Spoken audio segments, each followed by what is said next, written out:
तेजस्विनावधीतमस्तु मा विद्विषावहै। ॐ शान्ति शान्ति शान्तिः।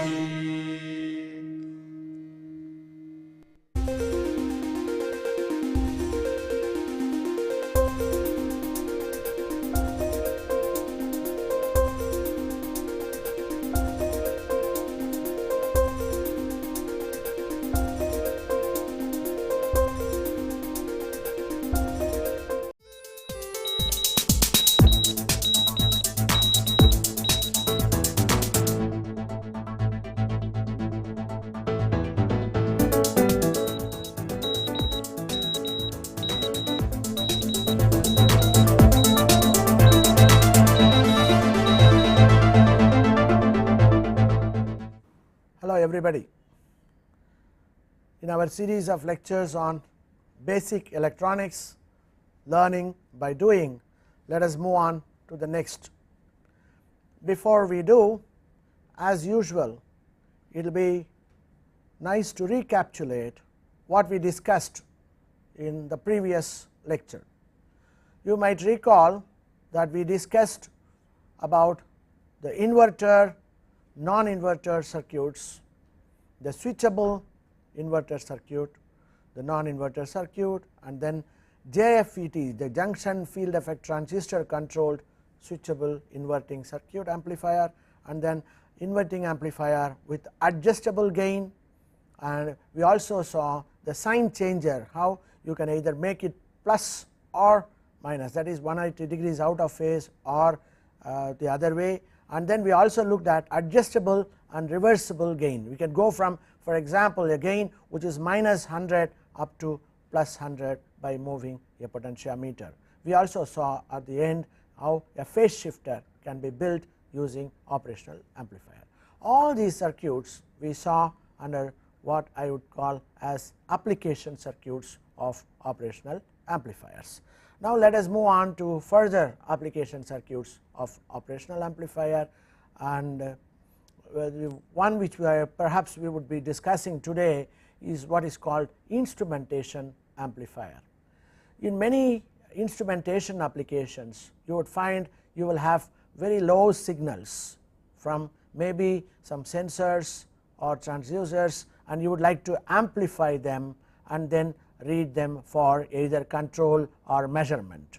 So in such situations, operational amplifiers are very useful. There are some specific configurations which are called instrumentation amplifier configurations, which we would discuss, and they have certain specific advantages over the normal operational amplifier that we make use of. There are instrumentation amplifiers that you can also commercially buy from the market, and some of them are very good, but they are also very expensive. So what I am going to do today is just to explain to you how a simple instrumentation amplifier configuration can be built by using standard operational amplifier. The one we normally discuss is the 741 operational amplifier, which is very popular. Right, instrumentation or amplifiers are used in several applications, from simple motor control to data acquisition to automotive circuits and things like that, and we will study only the fundamentals, basic functional configurations of instrumentation amplifier. We also see 2-3 configurations, how each one is an improvement over the previous one. Of course, it is to be mentioned that not all amplifiers used in instrumentation applications are instrumentation amplifier. There could be other types also, and in the same vein, all instrumentation amplifiers are not all the time used only in instrumentation amplification applications. You can think of other applications for instrumentation amplifiers. The basic idea behind the instrumentation amplifier is that it should have very high gain and it should have very good CMRR. You are already familiar, I explained to you what CMRR is. CMRR is common mode rejection ratio, which we know is the figure of merit to tell us about how good is the amplifier in rejecting signals which are common to the two inputs and preferentially amplifying only the different signals. So, this is a very important characteristics of every differential amplifier, and operational amplifiers being a differential amplifier, they have to have good CMRR. If you have a very high CMRR, then that is one of the criterion for a good instrumentation amplifier. The normal typical value of the CMRR for 741 you all might know is from 70 to about 90 dB in decibel units. You all know what the decibel unit is, we have already explained, and therefore, if you look for very specific instrumentation amplifiers, they will have very high CMRR. For example, 110, 120 is very common in instrumentation amplifier. 725 is one good instrumentation amplifier which has got CMRR around 120 dB, which is in if you calculate in terms of 20 dB per decade, it will be 10 power 6. That means it will amplify differential signals 10 power 6 times compared to the common mode signals, because you know the CMRR actually gives you the ratio of the differential gain to the common mode gain. So, it will preferentially amplify different signals by nearly 1,000,000 times. So, that is a very wonderful number, and therefore, they are very useful in several low signals and very on a noisy environment, because you know noise signals will be common to both the inputs, and that way the noise signals become the common mode signal, and this CMRR tells you how good is the amplifier in rejecting all those which are common, and in that sense the noise performance of the amplifier will be excellent when you have very high CMRR. But CMRR also will depend on the frequency and several other parameters, and so one has to be you should know, take note of this point, that the CMRR that we normally talk about are for low frequency applications. Right, now you can see on the screen the one of the simplest configuration of an instrumentation amplifier, and that, as I already mentioned to you, is a very simple differential amplifier which we have already discussed and seen. So, this amplifier, you have V in and V in 1 and V in 2, they are actually the common mode signals which are applied, and if it has got a good CMRR, you know these are all going to be rejected, and what is going to be amplified is only the difference in the signal between these 2 points, and that will be amplified by the differential amplifier. And you might recall we have also derived the expression in an earlier lecture. The gain of the amplifier is minus R2 by R1. I have deliberately, if I keep all these R2 prime and R2 equal, R1 and R1 prime equal, then you can have, for example, the ratio R2 by R1 about 100. This can be 100k, this could be 1k, R1 can be 1k, R2 can be 100k, then minus R2 by R2 by R1 will be 100k by 1k, which is about 100 times, and therefore it will, the gain will be 100 multiplied by the difference in voltage between the 2 inputs. So, this is a very simple configuration of an instrumentation amplifier. Okay, so that is precisely what I am saying here, but what I have considered here is if R1 is equal to R1 prime is equal to R2 prime and R2, and all of them, if I make them 100k for example in a typical situation, then the differential gain is only 1, because minus R2 by R1 in this case, because all the resistors are 100k, it will be minus 1. Hence, the input impedance of the V in input will be 100k, while that of the second one will be 200k, twice 200k, and therefore you find the 2 impedances are not equal. This is one of the very important considerations in the instrumentation amplifier. So, you find when a simple differential amplifier is considered, the impedances at the 2 inputs are not equal. Because of that, you would find even the differential amplifiers will and the common mode signals, they will generate different currents through the input impedances, and therefore, because of the differences in the impedances, even the common mode signal will introduce a differential voltage, and that also get amplified along with the other differential signals, and therefore, you would get the CMRR will be brought down because of this. So, one should take note of it, that the 2 inputs, because they do not have same impedance, there will be a degradation in the performance of the amplifier. It will bring down the CMRR. Apart from that, there is another source for bringing down the CMRR in a simple differential amplifier that we are discussing, and that is basically to do with the tolerances of the resistors that we use in the circuit. So, we all know all resistors that we make use of in the lab, they have a specific tolerance.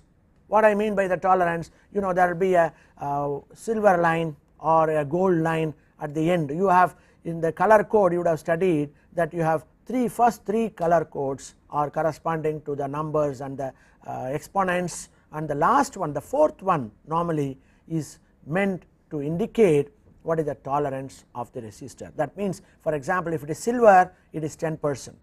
That means what? If I take 100K, the value of that resistor can be 10% plus or minus with reference to 100K. So, if the tolerance is going to be different, what you say as 100K, in that case in the circuit may not be 100K, it can be 90K or it can be 110K or it can be any value in between, and therefore these differences in the resistances due to the tolerance can also lead to slight differences in voltages at the input and the output, and therefore that will also bring down the CMRR, because these differences will start giving a differential signal for the common mode signals applied to the two inputs, and that will lead to an additional differential signal. For example, I have given an example on the screen at a gain of 1, simple unity gain with all resistors of equal value. A 0.1% mismatch in just one of the resistors will degrade the CMRR to a level of 66 dB, 1 part in 2000. Similarly, a source resistance imbalance of about 100 ohms will degrade CMRR by 6 dB. So, you find the effect of these tolerances of the resistors that we use in the circuit can also lead to a degradation of the CMRR. This we have to take note of. Therefore, in such applications you must be able to get very precise value of resistors, preferably 0.1% or even better. Okay. When you have the common mode input voltage, only you must have 0 output, because the CMRR will make sure that the common mode signals are not amplified. But because the resistors have tolerances plus or minus 1%, you would get a corresponding differential voltage produced by the common mode voltages, and that also will get amplified by the large differential gain of the differential amplifier, and therefore that will also add to the already existing differential signal. Therefore, your signal will no more be purely due to the difference in signal that you apply at the input, but it is also due to some slight differences in the resistances and things like that. So, this we should avoid. So, I have tried to explain it in some more detail.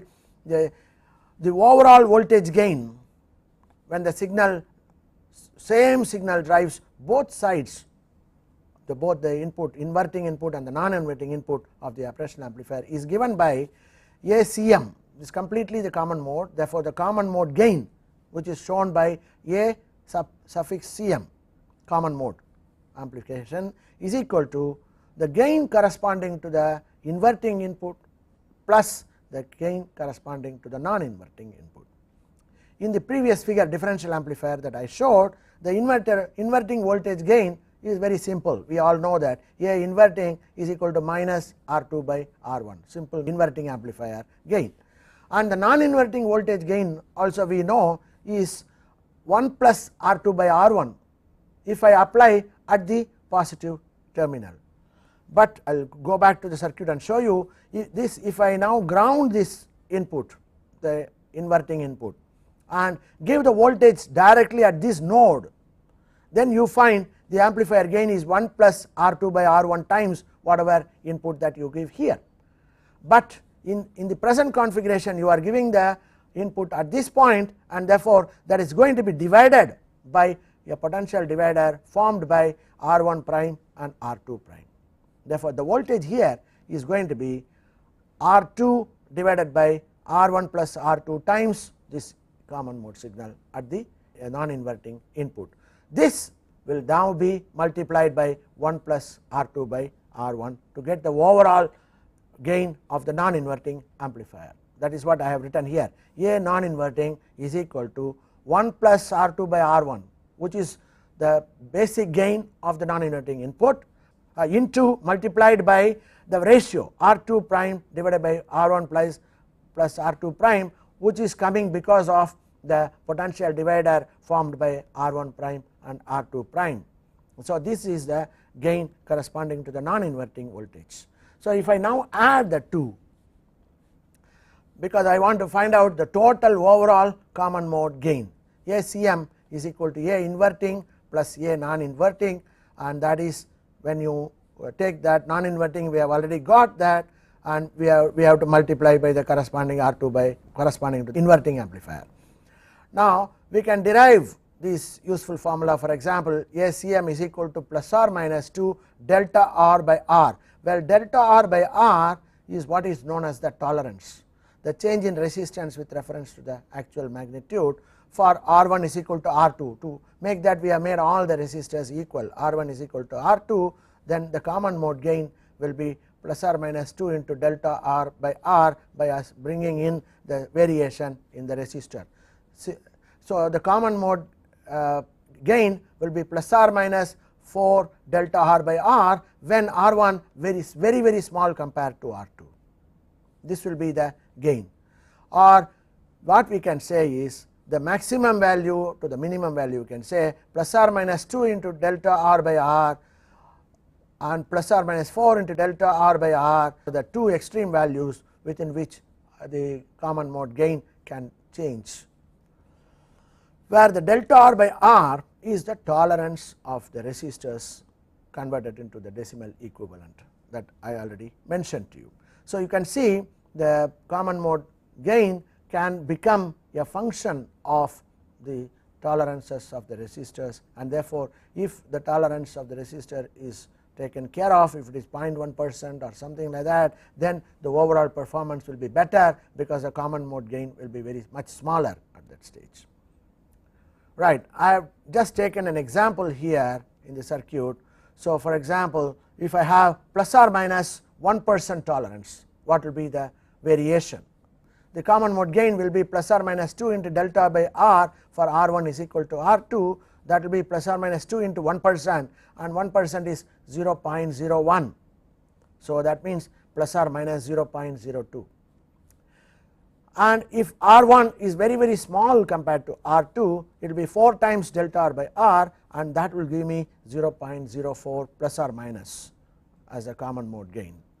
So, therefore, the common mode voltage gain will lie between these two limits, either plus or minus 0.02 and plus or minus 0.04.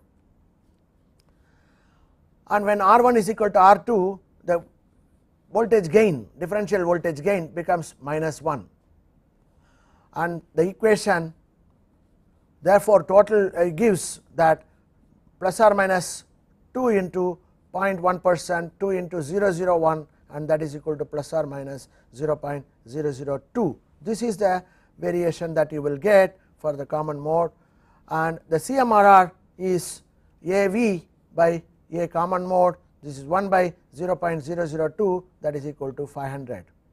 So, this is equal, this 500 in numbers is equal to 54 dB. So, the vertical bar here shows that is absolute values of the gain, that is what we are using without worrying about the sign. So, 54 dB is the CMRR magnitude. So, it has come down because of basically the tolerances of the resistors when I use 1% resistor. So, in spite of these problems, still this configuration of a very simple differential amplifier like a subtractor, it is basically a subtracting amplifier, is one of the best simplest method of handling instrumentation signals coming from very low levels. And therefore, if at all you want to build a better instrumentation amplifier, what you have to do, is you should try to improve this configuration. One way to improve this configuration is by using buffers. You might remember at the beginning I was mentioning that the instrumentation amplifiers will have different impedances corresponding to the two inputs, inverting and non-inverting. First, let us try to address that issue and see how we can make the two impedances almost equal and large. One way to do that is to use a unity gain buffer. You can see on the screen we have used a unity gain buffer corresponding to both the inputs, one for the inverting input and another for the non-inverting input. And so instead of giving directly to this differential amplifier at the inputs, we have added two unity gain buffers, which we all know the unity gain buffer has got very high input impedance, non-inverting buffers, and therefore they have very high input impedance, and they will almost be the same order in terms of input impedance, because it's very large, the difference is very small between them, and therefore that takes care of the differences in the input impedance of the second stage, which is the normal differential amplifier that we discussed about. So this 3 op amp configuration of the instrumentation amplifier is very useful. We will apply it in many situations. We will also see a demonstration at the end of a very similar configuration. You can also improve further this configuration. What we have done here is, for the earlier buffer we have made unity gain. You can also have a gain. In case you want, you can improve that by adding an additional gain. That is what is shown now on the screen. You find here it has become now a non-inverting amplifier with R5 and R6. Similarly, for the second input, you again R7 R8 forms another combination which will make the second input also as a non-inverting amplifier with a specific gain. The gain of the inverting input is 1 plus R5 by R8, and for the other one 1 plus R8 by R7. So this will provide additional gain. You can have these resistors reasonably the same. For example, R5 and R8 can be same, R6 and R7 can be same, thereby you would have the same gain for the two input amplifiers, and then that amplified differential voltage will be applied to the difference amplifier which is coming as the second stage. This is one of the classic designs of the instrumentation amplifier. Right. So what we have done is, let us assume that R5 is equal to R8, R6 is equal to R7, and as before R1 is equal to R3 and R2 is equal to R4. R1 is equal to R3, R2 is equal to R4. So try to maintain all the resistors equal as much as possible, so that the whole thing becomes simple to understand. So V output then will be the difference in voltage V in 1 or V in 2 minus V in 1 multiplied by 1 plus R5 by R6 into R2 by R1. Previously we had only R2 by R1 because we did not have the non-inverting gain stages at the input. Because we have a non-inverting gain stages, and because the gains are the same for both the inputs, you have 1 plus R5 by R6 coming there, which is now coming as a product term, and there is a sign change here to take care of the minus sign that we get from the amplifiers. So this does increase the overall gain, because you have got additional gain stages at the input, and therefore the overall differential gain also will increase, but at the same time the common mode signals also will get amplified by the two amplifiers. That is what you should remember. Now another modification of that is you replace the two independent resistors that used here, R5, R6 and R7 we used, and we replace it by one single Rg. That Rg will be R6 plus R7. So that is what you use, and if you use all of them equal, then Rg will be twice that resistor that we used here. So, this again is a slight modification of the earlier circuit, and this also a very good configuration for instrumentation amplifier. This provides a further refinement, and therefore, it becomes a very popular design. What is a important improvement? Improvement is, as I told you, the two resistors R6 and R7 are replaced by one single resistor RG, and that RG can be varied to vary the gain or differential gain of the amplifier. A1, A2, which are the gain stages for the input buffer amplifiers, will make sure that you can see the voltage here is the same as the voltage here, right. In any op amp, the two inputs should be almost equal to each other. So, this will be the same, this here the same. Therefore, the common mode signals will appear across R6, but what is amplified will come here, and therefore, the differential input will come between these two input, which will be amplified by the second stage of difference amplifier. Now, therefore, if I now vary the R6, I will be able to vary the gain easily. So, this will also vary the common mode signal. Therefore, this resistor can be used to vary the CMRR of the amplifier also. So, the full differential input voltage will now appear across RG, because the voltage at the summing junction of each amplifier is equal to the voltage applied to its positive input that I already mentioned to you. And since the amplified input at the output A1 and A2 appears differentially across the three resistors R5, RG and R6, the differential gain may be varied by just changing RG. So, that is one of the advantages of this circuit. Now, having talked about the various instrumentation amplifier and the refinement, we should also start wondering what will be the applications of these amplifiers. I already mentioned to you that they are useful in instrumentation amplifier. One of the simplest application that I can think of is a sensor. I have a sensor which is basically a resistive sensor. For example, light dependent resistor.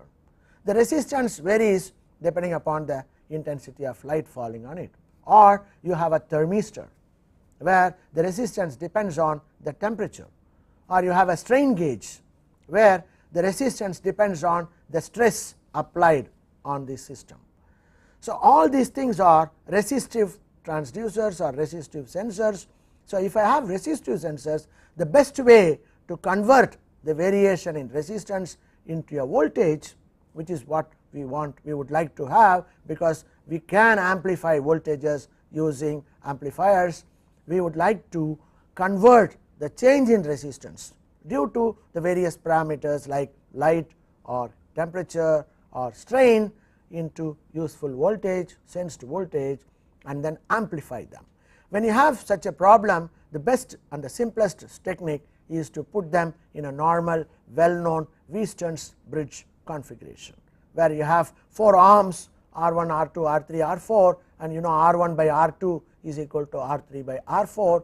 So, when the bridge is balanced, the output voltage is 0.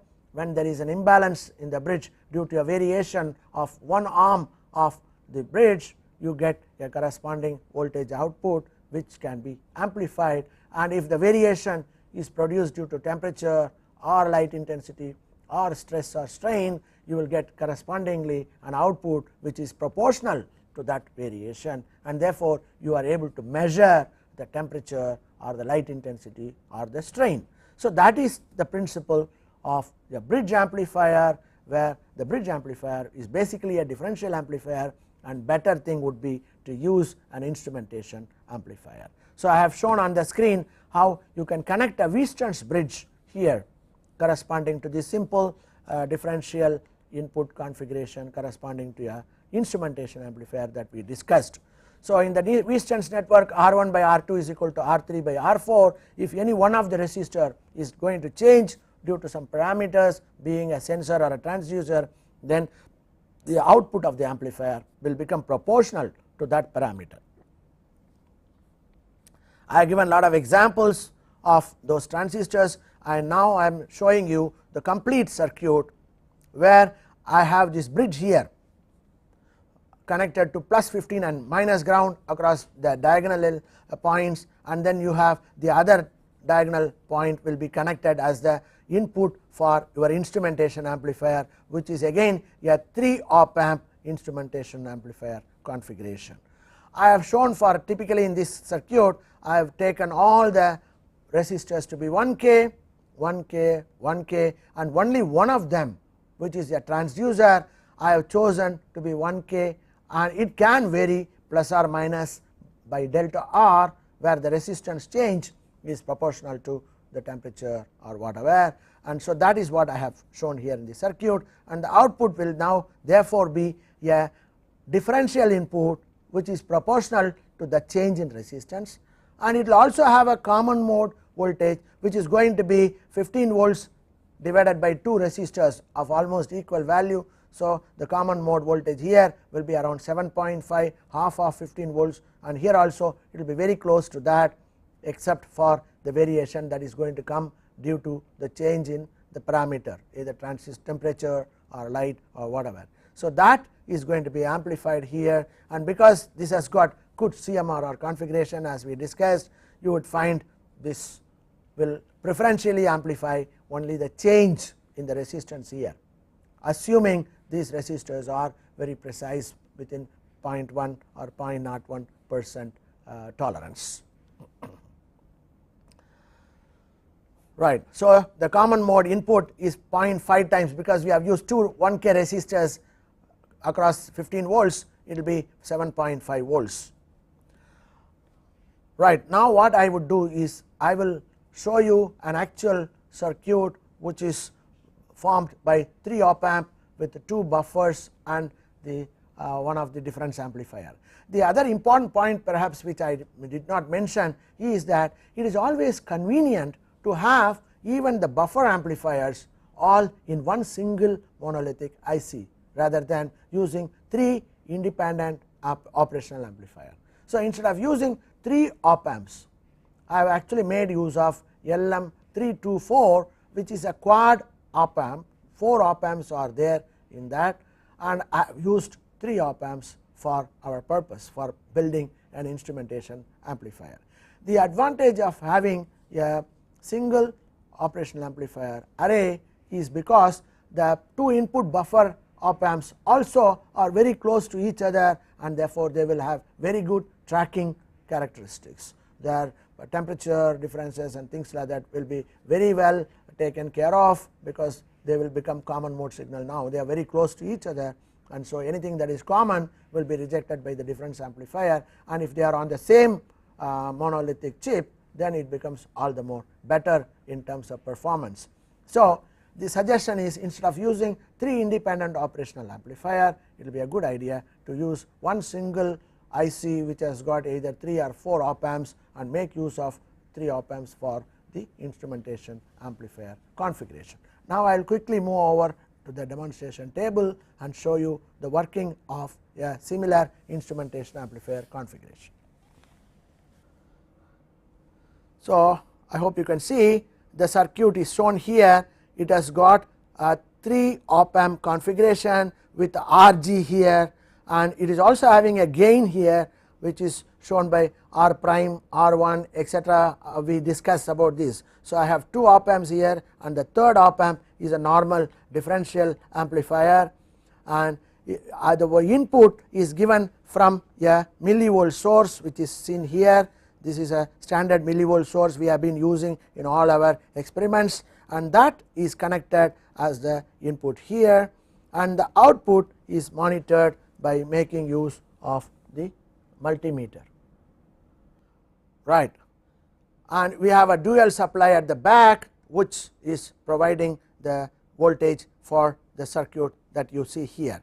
I would like to show you also the circuit here. This is the LM324 operational quad operational amplifier circuit, and the various resistors and wiring is done exactly according to this configuration, which again is what I showed you before. And one of the resistor, that RG, which is at the middle, R prime, R these 2 R prime and these, they 3 come together, and this is a potentiometer which is being used as the variable thing for changing the gain and the CMRR of the instrumentation amplifier configuration. So, the input is around 500 millivolts. If you see the it shows about 0.49, nearly about 500 millivolts or 0.5 volts. Now, let us measure the output. Output is around 0.2 because this resistance is in the lowest position. Now, I am going to increase the resistance. Now, you would find as I increase the resistance on the multimeter, the voltage is changing correspondingly. I hope so. Right. When I increase, it goes to 0.49, which is the maximum you can get for the corresponding to the resistors that I have used. I have used gain of 1, and therefore, you get 0.49 R2 by R1, everything is 10K here, and therefore, you get a gain of 1. Right. So, by making use of this potentiometer, you will be able to change the gain, and you can use this simple configuration as the instrumentation amplifier. Having seen this application of the operational amplifier, which is as an instrumentation amplifier, we will move on to another application of the operational amplifier, which is for driving larger current. In most of the applications you would find, especially for example, if you want to drive a solenoidal valve or a motor, things like that, you not only have to amplify the voltage, but you should also have enough current drive capacity for driving the motor or the solenoidal valve or whatever. So, unfortunately, if you take the 741 operational amplifier, you would find the short circuit current is around 25 milliamperes typically. So, that means what? Even if I connect the output of the operational amplifier to the ground, I will get a maximum of 25 milliamperes. Of course, if you keep it for long, the operational amplifier will be burnt out, but that gives also a limit to the maximum current that I can obtain from operational amplifier. That is rather low, 25 milliamperes. So, if I want more output current of the order of several hundreds of milliamperes or even amperes, then you have to go for power op amps. There are power op amps available. For example, I have given 2 typical numbers, LM675 or LM12, things like that. There are plenty from different manufacturers. You can refer to different data manuals and try to look for power op amps and then find what maximum current they can handle. But I can assure you they are rather expensive. So, is there a way by which I can use the same 741, which is rather inexpensive, simple to operate, very familiar to us also, but at the same time improve its current performance, with reference to output current? The answer is yes, and you can use a very simple scheme, and that is by using an additional transistor, the power transistor. If you use a power transistor which can handle higher current in combination with the 741 operational amplifier, then you can go to higher currents than 25 milliamperes. You can even go to 3 amperes or 10 amperes or whatever, and that way it becomes very inexpensive, because power transistors are not all that expensive. 741 is also not very expensive, and therefore, when I combine them, I will be able to get much higher currents for not very expensive scheme. So, this I call the current boosters. We can have a very simple configuration. I am going to talk about 2 types of current boosters. One is unidirectional current boosters, which is mostly used for some simple DC applications. So, I have shown a circuit here where I have used op amp in the non-inverting mode, as you can see, and the base of the transistor, which is a power transistor here, is connected to the output of the operational amplifier, and the collector of the NPN transistor is connected to the VCC, and the emitter is connected to the output point to which I can connect the load RL. So, what I get across RL is the V output, and I can what you have a V in here, and this R1 R2 forms a non-inverting configuration. Therefore, the gain of the non-inverting amplifier is R2 by R1 plus 1 or 1 plus R2 by R1, and you will have the output transistor, the output current from the op amp is used as the base current. The advantage of that is the transistor we all know has its own beta, the current gain, the HFE, and therefore, this output current from the operation amplifier is only the base current. You have to multiply by beta times to obtain the collector or the emitter current. So, you have another factor coming in, multiplication factor, which is able to boost the total current. So, there is also another important point here to recognize, and that is you find the emitter of the transistor is connected to the load.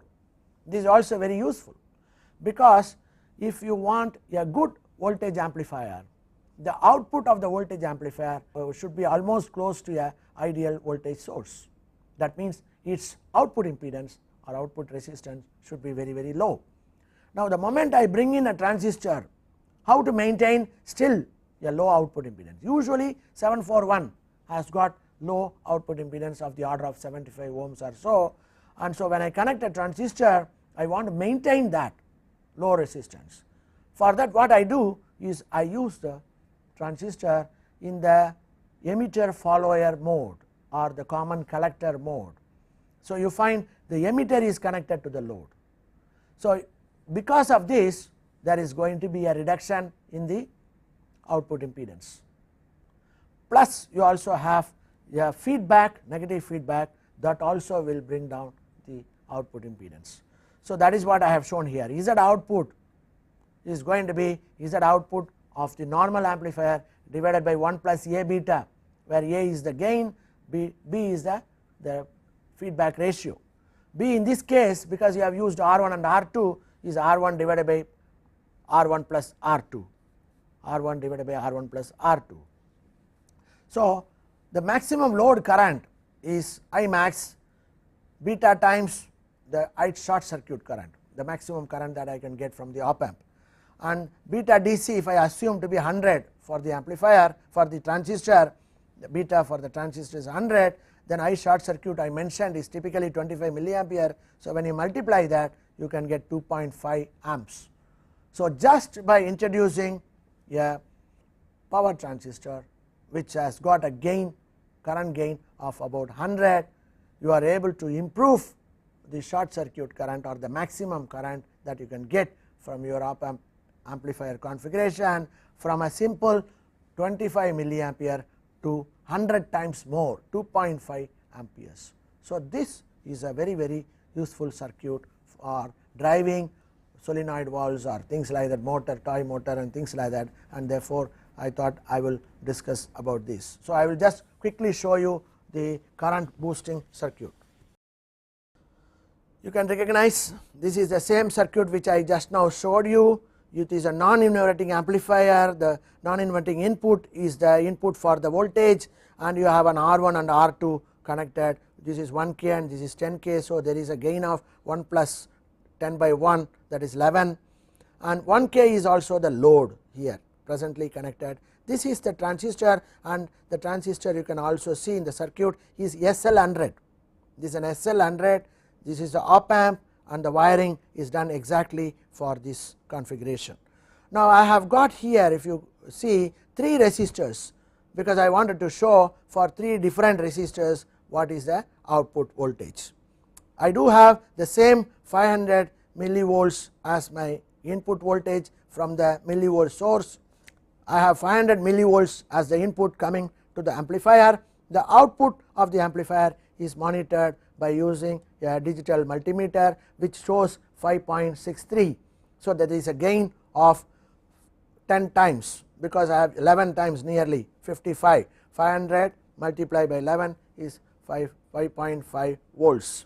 So, you can see there is already a gain here. 5.63 is very close to 5.5. That additional voltage is due to other aspects like the offset voltage, input bias current variation and things like that. Okay. Now what I am going to do is I am going to just vary the load and show you. Now I have connected 1K. Now what I have done is I have removed the 1K resistor and I have connected a 470 ohm resistor as the load. So as I change the load, the voltage should not change, the output voltage should remain constant. Now you can see it is still 5.62 even when I change the load to a lower value, nearly half of the previous value. So when I now again I am going to change that by to a different value, that is a larger value. So now this is around 2.2K. This is a 10K resistor that I have connected here as the load, and even now the voltage is not very different, it is only slightly less, 5.8. So of course there will be a limit how far we can go. If you go to very large resistors, then it will create problem. So within a range you would find even if you change the load, the output voltage remains a constant. That obviously shows the output behaves more like a voltage source, and whatever is the input, that is what I get at the output. Now I am going to slightly increase the input voltage also from 500 to 600, and correspondingly you see the output voltage also is changing correspondingly. If I still increase, it goes to a new value, nearly 8 volts, and if I now bring it down, you find correspondingly the output voltage also decreases. So now again it is 500 and it comes back to 5.8 at the output. At the output is 5.8. Now it still further I decrease, it is now 400 millivolts and it is around 4.7. So the output varies according to the input voltage whenever I change the voltage, but if I change the load by a range, you find the output does not change at all, it remains constant. So that shows that this is a very good output driving stage, and because as I already told you, because the load comes in the emitter of the transistor, it becomes a emitter follower configuration, and thereby it produces a very low impedance and therefore very useful. Having done this unidirectional current booster, you would perhaps be wondering what will happen if I have a sinusoidal input, not a DC but a AC input. Can I still have a drive which will be able to provide much higher current than what a simple operational amplifier can give you? This operational amplifier can give you only about 25 milliamperes as a short circuit current. So let us try to modify the circuit to take care of the variation of the voltage on both sides. Even then you must have a large current provided both on the positive and the negative side. So you can see on the screen a simple configuration. It is, if you find that it is cleverly constructed here with the two transistors, one is NPN, the other is PNP, in what is known as a push pull configuration, or in this case it is a complementary transistor. One is the NPN, the other is PNP. Both of them, both the emitters are connected together, and that is connected to the load RL, and the two output, the collectors of the two transistors are maintained at positive and negative voltages, plus and minus corresponding to the transistor. So the output of the amplifier is connected, the operation amplifier is connected in parallel to the two base of the transistors, and the feedback comes to the emitter of the transistor. So this is R1 by R2. So this is an inverting configuration in this case for a change. The non-inverting input is grounded, the inverting input has R2 and R1 as the resistors. So the amplifier gain will be minus R2 by R1. So there will be a phase difference at the output as shown in this sign, and also because you have now two transistors, when the signal goes positive, the current will be drawn in this direction, and when the signal goes negative, the current will be drawn by the second transistor in the reverse direction. Therefore, both sides the current can swing with reference to the RL load, and it has got all the good features of the previous circuit, which I showed as the current booster for unidirectional outputs, because again here the load is at the emitter of the two transistors. Therefore, it continues to remain in the emitter follower configuration, which always gives you low impedance at the output. So, what I am now going to show is a very similar circuit which is also called, as you know, push pull emitter follower, and it is in a class B operation, and the closed loop voltage gain is minus R2 by R1 because it is an inverting amplifier, and the output closed loop impedance will be divided by 1 plus A beta, where A is the gain of the amplifier, beta is the feedback ratio. Beta is R1 by R1 plus R2, and therefore A is minus R2 by R1. You can calculate and then correspondingly find out how much is the improvement, and the maximum load current again is the same as beta DC into ISC, which we have already seen. The maximum load current is the beta or the current gain of the transistor multiplied by the short circuit current. We assume the beta for both the transistors to be identical, which is normally true. If it is a matched pair, the two transistors will have the same beta, so it becomes very useful. So, I have actually shown with a simple example. I have got a 51 kilo ohm resistors here and 1 kilo ohm, therefore, the gain is around 50. In the figure, if a 741C is used for the op amp, what is the voltage gain of the circuit, what is the closed loop output impedance, and what is the short circuit load current of the circuit if each transistor has got a gain of 125, is a small typical numerical example. The gain is minus R2 by R1 voltage gain, that is minus 51 by 1, that is 51 is the gain. Feedback is 1 by 1 plus 51, that is equal to 0.0192, and therefore, if the typical value of the output resistance is 75 ohms for 741, it is 1 plus A beta. A is 100,000 typical value of the gain multiplied by the beta 0.0192, and that 0.039 ohm, which is very small due to the feedback, and the maximum current is 25 into 125. They said 125 is the beta of the transistor, so if you multiply, it is 3.13 amperes. So, you get a very low output impedance, and you also get a very high current, 3.13 amperes. So, this circuit is very useful in several power amplifier circuits applications. So, we will quickly see the demonstration now. You can see the circuit here, it is exactly same as the one which we discussed in a moment ago. This is a 1K resistor here, 51, here it is actually 110 kilo ohm, and therefore, the gain is 10 minus R2 by R1. There is a minus that shows that there will be an inversion as shown by the sign, and you have the two transistors, this is SK and SL100 and SK100, these are the matched pair. If you want a higher current, you can always go for other power transistors which can handle much higher currents, and the emitters of the two are connected together and connected to a load here, and the input is given from a function generator around 500 hertz. This is actually the frequency, it is about 533 hertz, and that is a input given now to the transistor, and the output is monitored using an oscilloscope.